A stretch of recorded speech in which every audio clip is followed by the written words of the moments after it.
We've really seen these two ride bar to bar and really challenge each other. Was at Anaheim 1 before the big crash that the two had that took Stewart out of the race. The only time he didn't win a race this year, where he ended up finishing 19th at Anaheim. Hepler still holding on barely to the lead as he bobbles coming out of that corner, and here comes Andrew Short on the number 29 Honda. He gets around the 800 of Alessi. That puts him to 4th. Now he goes after Hepler, makes contact, down goes Hepler. Short goes into 3rd, and Hepler, who was having a great ride in his return to the series, now finds himself face down in the dirt. Andrew Short, a heat race win earlier tonight, his first of the year. Feeling that momentum, and he finds himself in a podium position here. 4 laps completed.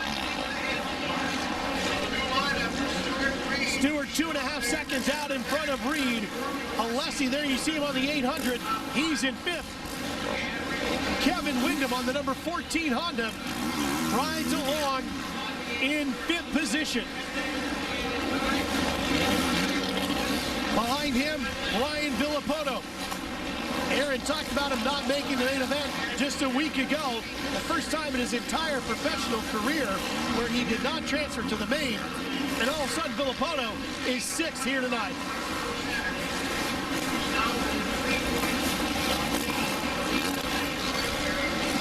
James Stewart continues to lead Jeff, but he's having issues as well. Watch this section. James Stewart triples onto the tabletop. Off, off. That is so fast. 2 riders did that in practice. Josh Grant, James Stewart. Nobody has done it since then. Stewart saved it for the main event. Waited till now. This is the section right here. Comes across. Triples on. That is absolutely flying. Stewart now about a second faster than Reed, so that section's worth about a half a second a lap. It's going to be real tough for Chad Reed to catch up as he's 4.3 seconds behind Stewart now. Kevin Windham is catching up to Mike Alessi. There you see Alessi in yellow on the Suzuki. Windham on the Honda. Finished 2nd in the points just a year ago to Chad Reed. Came into the season as a title contender, preseason favorite. Finds himself fighting over 4th here tonight. The season has not gone the way that Kevin Windham would have liked. No, and we haven't talked about Kevin Windham much all day, but as a veteran does, when it comes time for the main event, Kevin Windham is definitely around here. He's right in the mix for this podium spot. And Ryan Villopoto on that number 2 Monster Energy Kawasaki. He's got Davey Millsaps closing in from behind on him. Millsaps won the last chance qualifier. Looked like he was going to maybe win his heat race. Instead, crashed, had to go to the LCQ, and is working his way up into a good finish here in the main event. And look at Villopoto trying to get inside of Windham. Windham puts that rear tire up in his path and blocks any attempt. And what an interesting battle. This is a rookie versus our oldest veteran. It was in the mid-90s when Windham first started racing Supercross. Just an incredible battle here between these 2 riders, and such a huge gap in age. Kevin Windham, arguably one of the most naturally gifted riders out there. Very nice riding style, one of the prettiest to watch. The way he rides that big Honda, but Villopoto a little quicker here tonight as he gets him in that corner, and then Windham using the veteran skills to get back to the inside. Can't get it done, switches to the outside. Wow, such close racing here in San Diego. Villopoto really trying to hold a tight line, and Windham had the opportunity to really push it in there, but... And now Windham has to deal with Millsaps as Davey starts to close in. Millsaps looking to the outside. These 2 Honda riders trying to settle the fight for this position. This is a position now for 6th.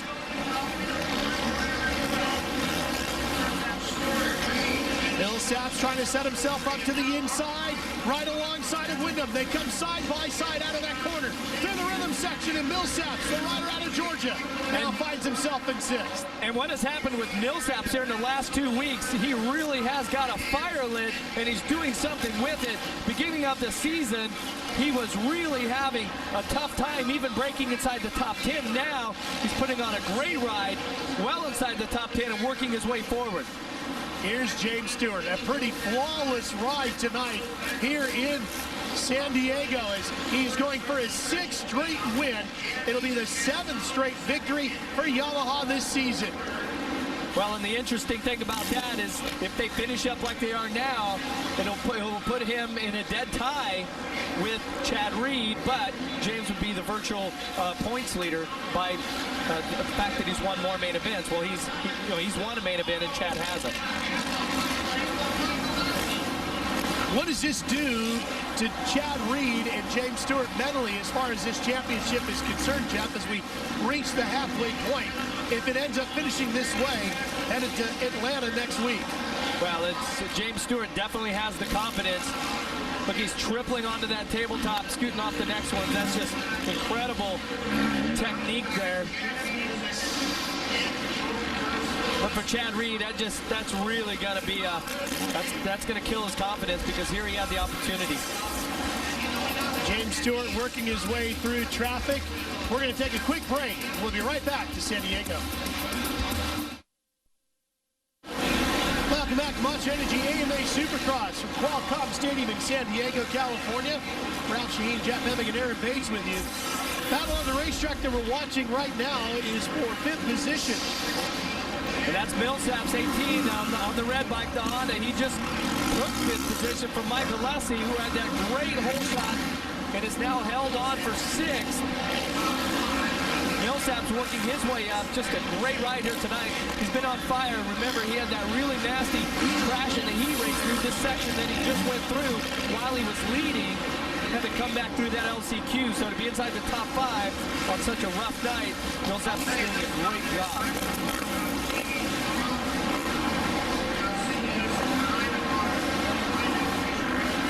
Rhythm section here, and Millsap's just looking stronger and stronger as this night progresses. You got to wonder if he hadn't crashed in that heat race, he would have gotten a better gate pick. Might have helped him with his start. Might have been different. Possibly, yes. Let's go back and take a look at a progressive hole shot replay. And this is one of the most intense moments in Supercross, where you got 20 of the best riders in the world wanting that hole shot, and it's Alessi who just manages to squeak around. Grab the progressive hole shot. Ferry's back. Grant was back. Stewart with a little mistake here. That was a lapped rider that got in his way. That's Heath Voss, number 13 on the Honda. There he gets the blue. Oh, and Voss is off the side of the track. Wow. Fortunately for Stewart, you know, Jeff, that's the kind of thing when it's your season, everything goes right in your championship quest. Even when guys are crashing in front of you, you're able to avoid it without a whole lot of trouble. You see the sign, +9.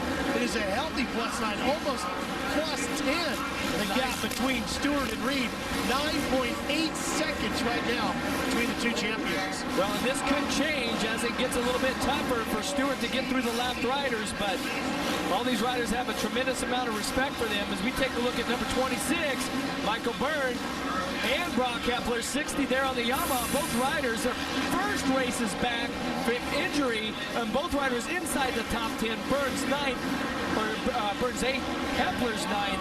So great rides for both these to come back out here after being off the track for so long. And what's so difficult, Ralph, is that as all the other Supercross riders have been out there getting that race pace down, learning the tracks, getting the flow, these guys have only had their practice and test tracks to get ready.